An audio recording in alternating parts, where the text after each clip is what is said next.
Myself, Dr. Sunita Pandey, Associate Professor in Economics, SK Government Girls College, Sikar. Students, today we are going to study about value of money and its changes, अर्थात मुद्रा का मूल्य और इसमें परिवर्तन के बारे में हम आज पढ़ने जा रहे हैं. So first of all, we should know about value of money. What is the meaning of value of money? अर्थात मुद्रा का मूल्य किसे कहा जाता है. Value of money is nothing but purchasing power of money. इसका मतलब ये होता है कि मुद्रा का मूल्य से हमारा मतलब है मुद्रा की क्रय शक्ति. मुद्रा की क्रय शक्ति और सामान्य कीमत स्तर, इन दोनों के बीच में विपरीत संबंध पाया जाता है. जब सामान्य कीमत स्तर में वृद्धि होती है तो मुद्रा के मूल्य में कमी हो जाती है और कीमतों के कम होने पर मुद्रा के मूल्य में वृद्धि हो जाती है. तो मुद्रा के मूल्य में जब परिवर्तन होता है, अर्थात मुद्रा के मूल्य में जब वृद्धि या कमी होती है, तो हम उसे इन निम्न स्वरूपों के अंतर्गत अध्ययन करते हैं. सबसे पहले हम पढ़ेंगे इन्फ्लेशन यानी मुद्रास्फीति. मुद्रास्फीति से अभिप्राय ये होता है कि जब किसी अर्थव्यवस्था में मुद्रा के मूल्य में कमी होनी शुरू हो जाती है, अर्थात कीमत स्तर में जब वृद्धि होनी शुरू हो जाती है, तो यह स्थिति तेजी या मुद्रास्फीति की स्थिति कहलाती है. मुद्रास्फीति किसी भी देश की अर्थव्यवस्था के लिए अच्छी स्थिति नहीं मानी जाती है. वर्तमान समय में विकसित और विकासशील सभी प्रकार के देश इस मुद्रास्फीति की समस्या से ग्रस्त हैं और इसका सामना कर रहे हैं. जब अर्थव्यवस्था में मुद्रा की मात्रा का प्रसार हो जाता है, मुद्रा की मात्रा में वृद्धि हो जाती है, तो ऐसा होने के कारण और अन्य कारणों की वजह से सामान्य कीमत स्तर बढ़ना शुरू हो जाता है और सामान्य कीमत स्तर जब लगातार बढ़ता जाता है तो यह स्थिति मुद्रास्फीति की स्थिति कहलाती है. इसके पश्चात आता है डिफ्लेशन यानी अपस्फीति अर्थात मंदी. जिस समय अर्थव्यवस्था में मुद्रा के प्रसार में कमी हो जाती है, मुद्रा की मात्रा में कमी होनी शुरू हो जाती है, उत्पादन की मात्रा और रोजगार दोनों में कमी होनी शुरू हो जाती है, तो ऐसी स्थिति में कीमत स्तर भी गिरना शुरू हो जाता है. लेकिन फिर भी वस्तुएं बिकती नहीं है. पहले से उत्पादित किया हुआ माल बिना बिका हुआ पड़ा रहता है. क्यों? क्योंकि अर्थव्यवस्था में लोगों के पास में क्रय शक्ति नहीं होती है. लोगों की क्रय शक्ति कहाँ चली जाती है? क्यों नहीं होती क्रय शक्ति? क्योंकि लोग बेरोजगार होने शुरू हो जाते हैं. तो ये स्थिति मंदी की स्थिति कहलाती है. ये मंदी की स्थिति भी किसी भी अर्थव्यवस्था के लिए अच्छी स्थिति नहीं कहलाती है. जब मुद्रास्फीति हो जाती है किसी अर्थव्यवस्था में और मुद्रास्फीति को दूर करने के लिए अर्थव्यवस्था में राजकोषीय नीति के द्वारा या मौद्रिक नीति के द्वारा या अन्य उपाय अपना करके इसे नियंत्रित करने के लिए जो प्रयास किए जाते हैं, तो वे प्रयास कहलाते हैं डिसइन्फ्लेशन यानी विस्फीति. विस्फीति में हम तेजी या मुद्रास्फीति की स्थिति को दूर करने के उपायों के बारे में चर्चा करते हैं या कहें कि अध्ययन करते हैं. इसके पश्चात आता है रिफ्लेशन. रिफ्लेशन यानी संस्फीति, अर्थात जब डिफ्लेशन होती है अर्थव्यवस्था में, जब अर्थव्यवस्था में मंदी की स्थिति उत्पन्न हो जाती है और उस मंदी की स्थिति को दूर करने के लिए या मंदी से निपटने के लिए सरकार के द्वारा विभिन्न नीतियों के माध्यम से जो भी उपाय अपनाए जाते हैं, उन उपायों का अध्ययन हम रिफ्लेशन यानी संस्फीति के अंतर्गत करते हैं. इसके पश्चात आता है स्टैगफ्लेशन.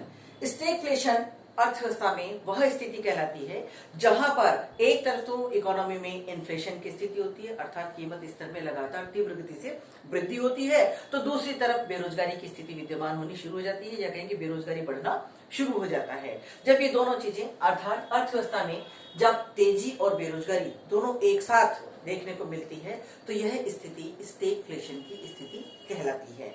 अब हम इन्फ्लेशन को डिटेल में समझते हैं कि मुद्रास्फीति किसे कहा जाता है. मुद्रास्फीति को समझने के लिए हमें इन 4 बातों पर ध्यान देना होगा. सबसे पहले ये कि कीमत में लगातार वृद्धि होती है. किसी भी देश में यदि कीमतें बढ़ रही हैं तो कीमतों के बढ़ने का मतलब ये नहीं है कि वहां पर मुद्रास्फीति विद्यमान है.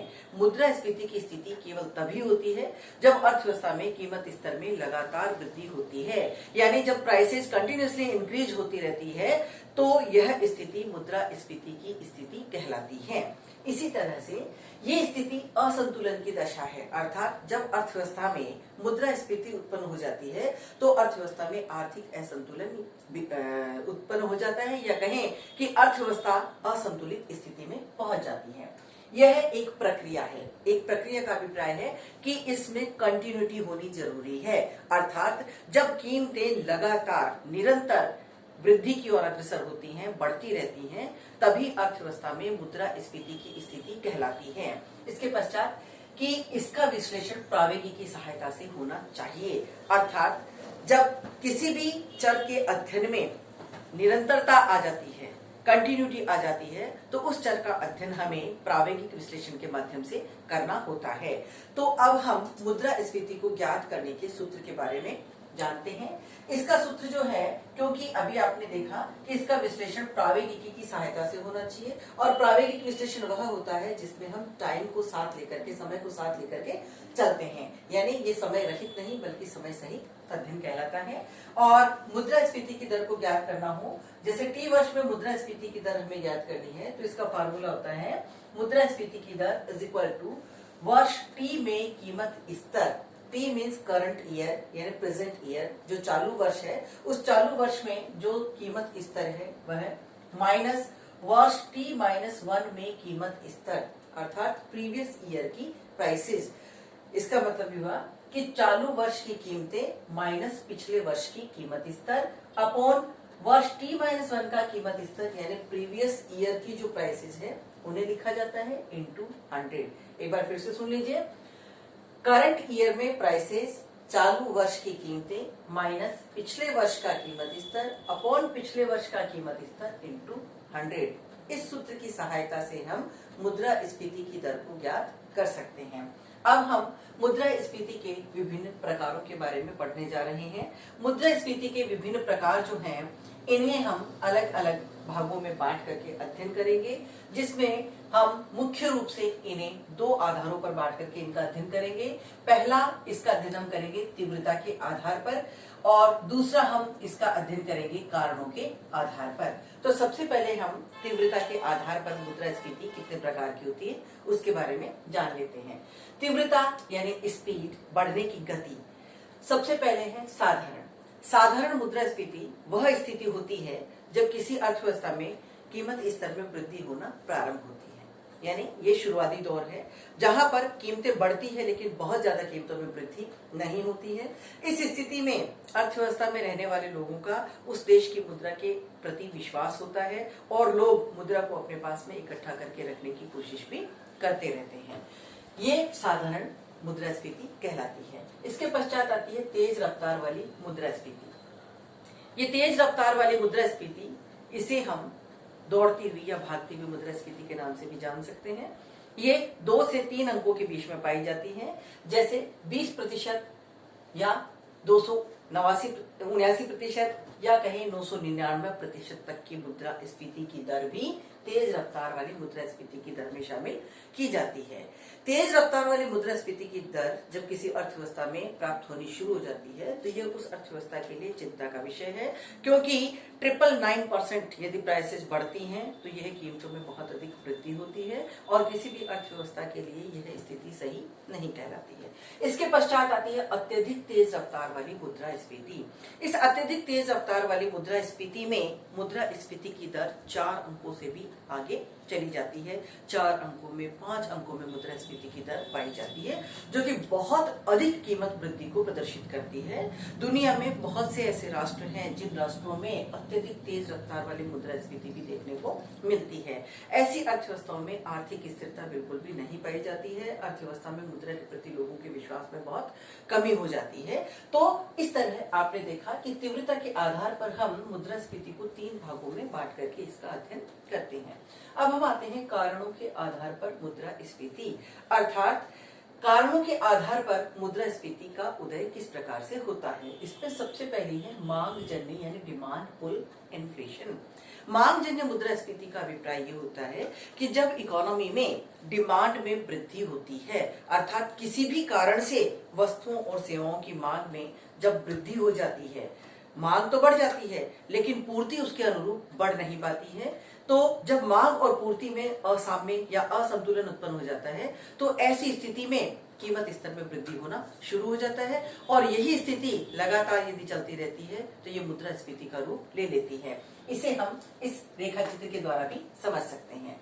इस डायग्राम में आप देख रहे हैं कि एक 45 डिग्री की रेखा हमने OE बना रखी है। ये 45 डिग्री की रेखा जो है ये y = C+I+G यानी एग्रीगेट सप्लाई लाइन है, और दूसरी तरफ आपको एक और रेखा दिखाई दे रही है। इसका भी नाम है y equal to C plus I plus G, लेकिन इस रेखा का नाम है एग्रीगेट डिमांड कर्व, यानी ये एग्रीगेट सप्लाई कर्व है और ये एग्रीगेट डिमांड कर्व है। मान लीजिए कि इस इकोनॉमी में इक्विलिब्रियम का पॉइंट आने से पहले ही फुल एम्प्लॉयमेंट का बिंदु प्राप्त हो गया है, अर्थात अर्थव्यवस्था पूर्ण रोजगार की स्थिति में YF बिंदु पर पहुंच चुकी है। तो ऐसी स्थिति में ए बी दो बिंदु आपको दिखाई दे रहे हैं, ए और बी के बीच में अंतराल है, गैप है, अर्थात ए बिंदु एग्रीगेट डिमांड फंक्शन पर स्थित है और बी बिंदु एग्रीगेट सप्लाई कर्व पे स्थित है। ए और बी दोनों के बीच में एक प्रकार का अंतराल विद्यमान है, इसे हम इन्फ्लेशनरी गैप यानी स्फीतिक अंतराल के नाम से जानते हैं। ये मुद्रा स्फीति को बताता है। ये मुद्रा स्फीति किस वजह से उत्पन्न हुई है? ये मांग में होने वाली वृद्धि के कारण अर्थव्यवस्था में उत्पन्न हुई है। तो इस तरह आपने देखा कि डिमांड पुल इन्फ्लेशन अर्थव्यवस्था में वह स्थिति होती है जब इकोनॉमी फुल एम्प्लॉयमेंट के लेवल पर पहुंच जाती है और डिमांड बढ़ती है लेकिन उसके अनुरूप सप्लाई नहीं बढ़ पाती है। Whether demand is greater than supply then prices will definitely increase. तो ये स्थिति निश्चित रूप से अर्थव्यवस्था को इन्फ्लेशन की ओर ले जाती है। इसके पश्चात हम पढ़ेंगे लागत जन्य यानी कॉस्ट पुश इन्फ्लेशन के बारे में। कॉस्ट पुश इन्फ्लेशन का मतलब होता है लागत प्रेरित स्फीति या लागत जन्य स्फीति। इसके नाम से ही स्पष्ट है कि अर्थव्यवस्था में जब लागतों में वृद्धि होनी शुरू हो जाती है तो उसके कारण अर्थव्यवस्था में सामान्य कीमत स्तर बढ़ना शुरू हो जाता है और सामान्य कीमत स्तर जब लगातार बढ़ता है तो वह स्थिति मुद्रास्फीति का रूप ले लेती है। लागतों में वृद्धि किस प्रकार से होती है और क्यों होती है? लागतों में वृद्धि होने के कई कारण हैं। जैसे मान लीजिए कच्चे माल की कीमतों में वृद्धि होना शुरू हो गया है, या कहें कि श्रम की मजदूरियों में वृद्धि होनी शुरू हो गई है, पूंजी का ब्याज भारी पड़ने लगा है, महंगा हो गया है, ब्याज की दरों में वृद्धि हो गई है, या इकोनॉमी में क्रूड ऑयल के भावों में वृद्धि हो गई है। तो ये सारी की सारी स्थितियां कॉस्ट को बढ़ाने वाली होती हैं कि प्रोडक्शन की पर यूनिट कॉस्ट जब बढ़नी शुरू हो जाती है, प्रति इकाई उत्पादन की लागतों में जब वृद्धि होना शुरू हो जाता है, तो ऐसा होने पर निश्चित रूप से वस्तु की कीमत में भी वृद्धि होगी और जब लगातार वस्तुओं की कीमतों में वृद्धि होती चली जाएगी तो ये स्थिति मुद्रा स्फीति का रूप ले लेती है। इसे आप इस डायग्राम की सहायता से यहाँ समझ सकते हैं। आपके सामने जो रेखा चित्र है, इस रेखा चित्र में आप देखिए कि आपको AD ये एग्रीगेट डिमांड फंक्शन दिखाई दे रहा है और AS ये एग्रीगेट सप्लाई फंक्शन है। इसके बाद डॉटेड लाइन के रूप में AS1 एक और रेखा चित्र आपको दिखाई दे रहा है। ये रेखा चित्र जो प्रारंभिक रेखा चित्र AD और AS है उसका E बिंदु है, वह साम्य का बिंदु है और उस साम्य के बिंदु पर OP प्राइसेस तय होती हैं। लेकिन यदि मान लीजिए कि अर्थव्यवस्था में पर यूनिट प्रोडक्शन में यदि प्रोडक्शन की कॉस्ट में यदि वृद्धि होनी शुरू हो जाती है तो ये AS वक्र जो है ये ऊपर की ओर शिफ्ट हो जाता है और AS1 के रूप में आ जाता है।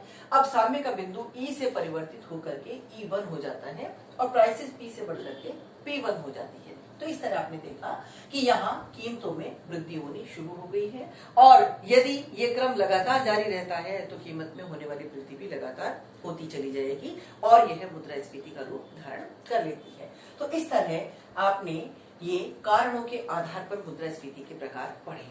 अब हम पढ़ेंगे ढांचागत मुद्रास्फीति।